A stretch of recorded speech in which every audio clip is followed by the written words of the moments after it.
Welcome to the Trash Picture Show. It's another episode of my Halloween horrors, and today I'll be looking at the classic staple of werewolf movies. Now, the Wolfman, unlike Universal's other movies like Dracula or Frankenstein, wasn't based on a novel but based on mythology and folklore. Essentially, Kurt Ziomark took the kind of legends of the Manitou and the Skin Changer and the Lycanthrope and formulated the story of the Wolfman, where Lon Chaney is cursed to become a beast in the full moon. And this led to a whole kind of plitter of werewolf movies, and some, for the most part, are pretty good and some are pretty tacky. But I'll be looking at some of my favourite werewolf movies, and some of which I think are fairly classic. And I'm going to start off with the absolute must, American Werewolf in London. This movie was directed by John Landis and has a wicked cast. David Naughton and Griffin Dunne play two American students who are basically vacationing across Europe.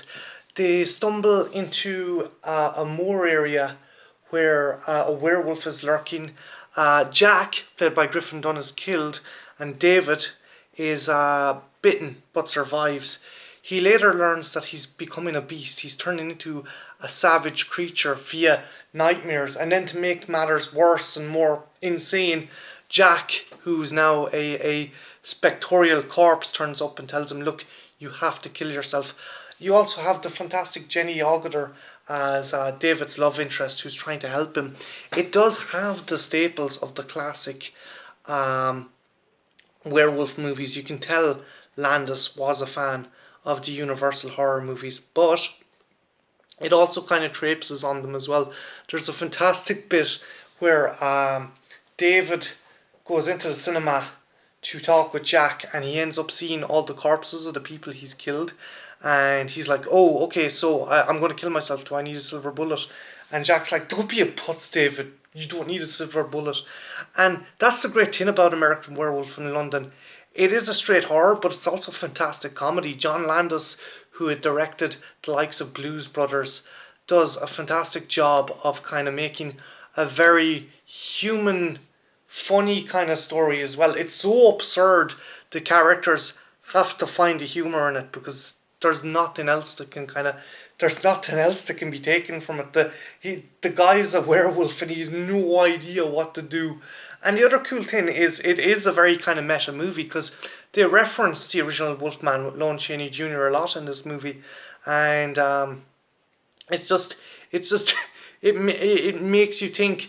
Well, yeah, you can see why the characters think it's absurd, because this is stuff only happens in the movies. So all in all, if you get a chance, do check out American Werewolf in London. It's by John Landis. He is, as I said, he's done Blues Brothers and Animal House, and this is not only a great horror movie, it's also a great comedy. Next up, another kind of comedy slash horror director, Joe Dante. Joe Dante is The Howling. This movie is pretty cool. It's pretty intense. The story is Dee Wallace plays a reporter who is trying to help the police catch a serial killer. She survives her encounter, but is kind of mentally scarred. So she goes to a kind of a retreat, a sauna retreat called the Colony, where she deals with these emotional kind of problems she has. Alas, the Colony is actually filled with werewolves. These werewolves go to therapy because they feel bad about all the lives they've taken, and the visual effects in this are awesome. Originally Rick Baker was going to do this, but he actually went and worked for John on American Werewolf in London. So Baker actually suggested Rob Bottin, the guy you would know from both RoboCop and John Carpenter's The Thing. This movie is awesome. It is nerve-wracking. Robert Picardo, who you might know as the Doctor from Star Trek Voyager, is Eddie, the serial killer, who also turns out to be a werewolf. Fantastic Dick Miller cameo, as well as this kind of magic shop bookstore owner who gives a lot of exposition that not only to the characters but to the audience, explaining that certain rules in this movie don't apply. Like, you do need silver bullets, but a werewolf doesn't necessarily need the full moon to transform. The ending is pretty mental as well, and Joe Dante does a fantastic job on a very, very small budget. If you get a chance, definitely check out The Howling. Next up, Ginger Snaps. This is a cool movie. This is Catherine Isabel and Emily Perkins, and it's about two sisters, and one of them gets bitten by a werewolf. This movie draws a lot of parallels between lycanthropy, werewolfism, and kind of teenage girls growing up. Their hormones are changing, and they're kind of vicious every couple of nights for once a month, and it just shows that, like, is Ginger being affected by the werewolf's curse, or is it just she's a teenager who's going through these hormonal changes? And Catherine Isabel, she is awesome. She was awesome in American Mary. She's awesome in this. She is a quintessential scream queen. You could see her starring in one of the Hammer horror kind of movies in the 70s. She is fucking awesome in this movie. The visual effects are pretty cool, and it is a very sharp, very clever, very witty horror movie about werewolves, and if you get a chance, do check it out. It had a number of follow-ups. Ginger Snaps Back is okay. Again, Emily Perkins and Catherine Isabel do a fantastic job, but this movie is really hindered by its budget. It's very ambitious. It's set in the 1700s and kind of shows the origin of the curse. If you're a fan of the first Ginger Snaps movie, do check it out. It is well worth a look. And as I said, Catherine Isabel, awesome.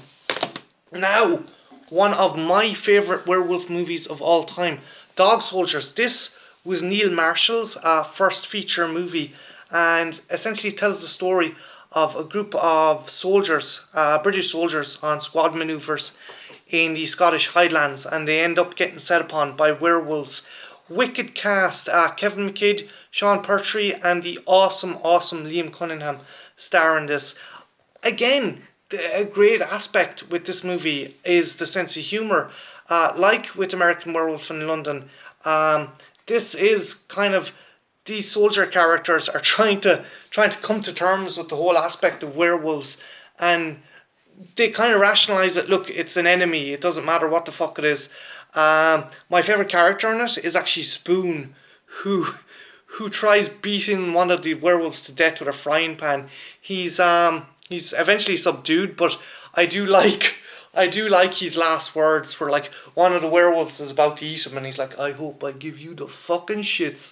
And I couldn't stop laughing. It's an awesome horror movie. It's wicked. If I had to round it up as something, it's basically if you crossed Aliens with The Evil Dead and multiplied it by American Werewolf in London, you would get Dog Soldiers. Neil Marshall is awesome. He followed it up with The Wicked Descent, which I'm going to review later on. But this is a fantastic debut movie from Neil Marshall. So if you get a chance, definitely check it out. Next up, the very, very, very silly Wolf Cop. This is kind of a grindhousey kind of feature where this burnt out, rundown cop who really doesn't give a shit about his town ends up becoming a werewolf, and it's only when he turns into a werewolf does he start becoming a good cop. And it is pure cheese. If you like the likes of Hobo with a Shotgun or Planet Terror, this is definitely one to check out. It's sleazy, it's mean-spirited, and it's funny as fuck. The costume design is very kind of hulked up Wolfman-esque, but it's funny. It is very like a trauma movie, or like Hobo with a Shotgun. If you get a chance, definitely check out Wolf Cop. It's silly, it's fun, and if you've mates over with a couple of cans, it's just what the doctor ordered. Lastly, this movie, I love this movie. This is from William Brent Bell, and it's essentially a kind of scientific take on werewolves. An American family in France is vacation in the woods, and they're attacked, and there's only one survivor, a woman, and she claims it was actually a man, not an animal, who attacked her. Now, there's this local recluse in the woods who the cops take in, and AJ Cook decides to defend him. Now, the whole thing is going up to a point in this movie. This guy is very quiet. He's very civil. He's very big. He's about 7.5 foot tall, and he seems just like a kind of simple mute who just doesn't know what's going on. As it transpires, it turns out he's actually suffering from porphyria, and by rights he shouldn't be able to move. His bones are in constant kind of flux, and the shape that he's in constant pain.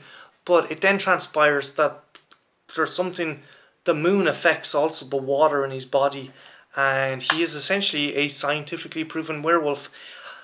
In an effort to try and prove he wasn't the murderer, things go awry. He escapes, transforms, and basically Paris is laid siege by a werewolf.